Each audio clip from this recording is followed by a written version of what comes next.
Disney Cinderella की कहानी vertical bar Disney Cinderella story in Hindi. बचपन में हमने दादी नानी से बहुत सी परियों फेरी टेल की कहानियाँ सुनी है, जिसमें से सिंड्रेला की कहानी तो हमारी फेवरेट हुआ करती है। हर लड़की को अपने राजकुमार प्रिंस चार्म का इंतजार होता है, जो सफेद घोड़ी में आकर उसे ले जाए। बचपन से हम लड़कियां यही सपने देखकर बड़े होते हैं। सिंड्रेला भी ऐसी ही लड़की थी, जो बचपन से अपने राजकुमार का इंतजार करती आ रही थी। खराब हालात, मजबूरी में रहते हुए भी उसने यह सपना देखना नहीं छोड़ा था। सिंड्रेला की लाइफ में एक पारी आती है, जो उसके जीवन को बदल देती है, उसे उसके राजकुमार से मिलाती है। चलिए आज आपको परियों की दुनिया में ले चलते हैं। आपको सिंड्रेला और उसके राजकुमार से मिलाते हैं। एक समय की बात है, राज्य में एक व्यापारी रहा करता था। उस व्यापारी की एक छोटी सी बेटी थी, जिसका नाम था एला। एला बहुत ही प्यारी और नेक बच्ची थी। उसके पिता उससे बहुत प्यार करते थे और उसकी सारी जरूरतें पूरी करते थे। लेकिन एला की जिंदगी में एक चीज की कमी थी, वह थी उसकी माँ, जो उसे छोड़कर भगवान के घर चली गई थी। एला की इस कमी को पूरा करने के लिए उसके पिता ने दूसरी शादी कर ली। एला की नई माँ की 2 बेटियां थी। वह बहुत खुश थी कि माँ के साथ साथ उसे बहनें भी मिल गई थी। दोनों बहनें बहुत घमंडी थी, लेकिन एला उनसे प्यार करती थी और अपनी नई माँ को भी बहुत चाहती थी। एला की खुशियाँ ज्यादा दिन टिक नहीं पाई। एक दिन जब उसके पिता अपने काम से किसी दूसरे शहर गए, तो फिर कभी वापस नहीं आए। एला पर तो मानो मुश्किलों का पहाड़ टूट गया हो। पिता का साया सर से उठते ही उसकी माँ और बहनें उसके घर की मालकिन हो गई और एला के साथ नौकरों जैसा बर्ताव करने लगी। उन्होंने घर के सारे नौकरों को निकाल दिया और अब एला ही घर का सारा काम करती।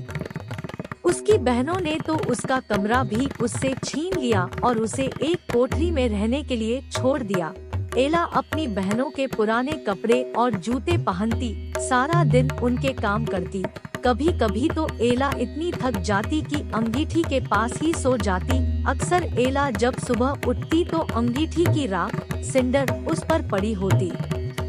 उसकी बहनें उसे सिंड्रेला कह के चिढ़ाती और इस तरह उसका नाम एला से सिंड्रेला हो गया।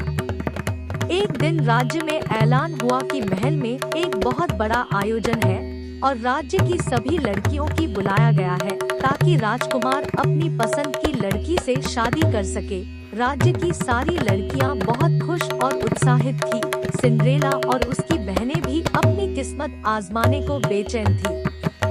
लेकिन फिर सिंड्रेला की ये खुशी उसकी सौतेली माँ को रास नहीं आई और उसने सिंड्रेला को महल में जाने से मना कर दिया। बेचारी सिंड्रेला दुखी मन से फिर अपने काम में लग गई और सोचती रही कि इस वक्त उसकी बहनें क्या कर रही होंगी और राजकुमार देखने में कैसा होगा। सिंड्रेला जब इन ख्यालों में खोई हुई थी, तभी वहाँ एक जादूगरनी आई। उसने सिंड्रेला को दुखी देखा तो उसकी मदद करनी चाहिए। सिंड्रेला ने सारी बात जादूगरनी को बताई।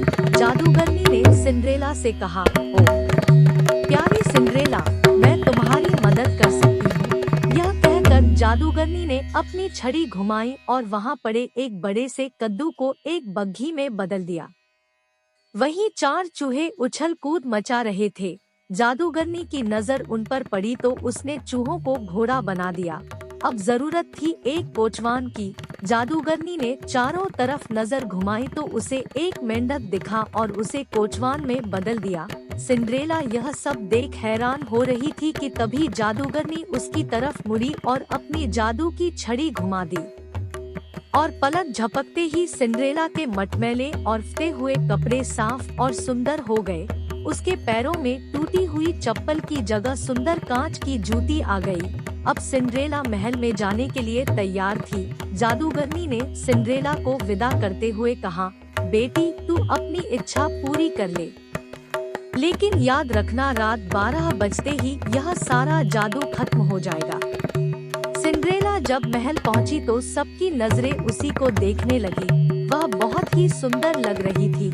राजकुमार ने जब उसके साथ डांस करना चाहा तो सिंड्रेला की सौतेली बहनों के साथ साथ वहां मौजूद सभी लड़कियां सिंड्रेला से जलने लगी, लेकिन कोई सिंड्रेला को पहचान नहीं पाया। राजकुमार ने उसे देखते ही फैसला कर लिया था कि वह इसी लड़की से शादी करेगा। सिंड्रेला भी राजकुमार की आंखों में ऐसी डूबी कि उसे जादूगरनी की बात याद ही नहीं रही। देखते ही देखते 12 बज गए। घंटी बजते ही सिंड्रेला को याद आया कि 12 बजे जादू खत्म हो जाना था। सिंड्रेला बिना राजकुमार से कुछ कहे वहां से भाग निकली। वह नहीं चाहती थी कि राजकुमार उसे उसके पुराने गंदे कपड़ों में देखे और उससे नफरत करे। भागते वक्त सिंड्रेला की कांच की एक जूती महल में ही छूट गई, जो राजकुमार ने उठा ली। राजकुमार